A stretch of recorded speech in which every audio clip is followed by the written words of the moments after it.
Singer rock star Hanuman Koswal रवासा। Bagdawat recording studio बोली सहा ट्रैक ऑन बॉय बिक्की ठेगला सहा।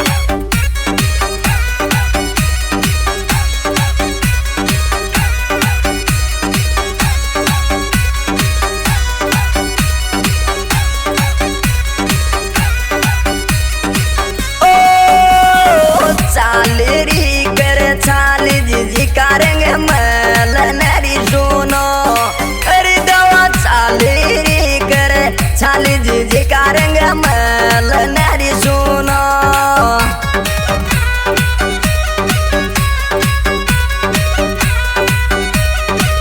मैल नरून धोरी जी करेंगे मैल नरी सुनो अरे थोड़ी तू चाली री करे चाली जी करेंगे मैल नरी सुनो।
बगड़ावत रिकॉर्डिंग स्टूडियो बोली सहा।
बगड़ावत रिकॉर्डिंग स्टूडियो बोली सहा।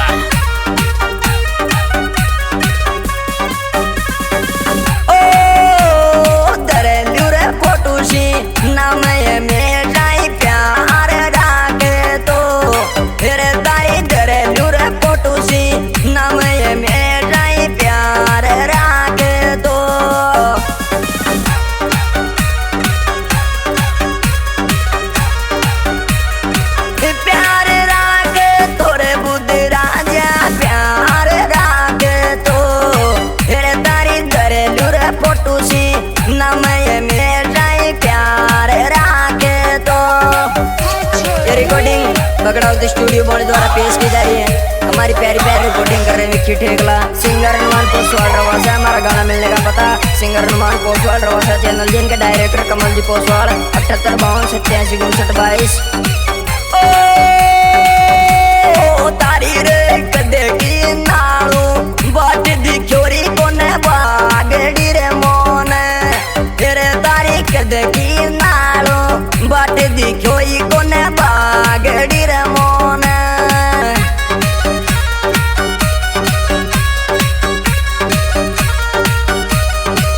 बागड़ी मोन रे सिंहो बागड़ी मोन, अरे तारी कदे की नालू बाट दिखोई कोने बागड़ी रे मोन। और हमारा साथ दे रहे हैं सिंह बागड़ी मोरन, इनके मोबाइल नंबर 8302195945। और हमारा साथ दे रहे हैं गुजरात जी बागड़ी मोरन, इनके मोबाइल नंबर 7734 0143 8।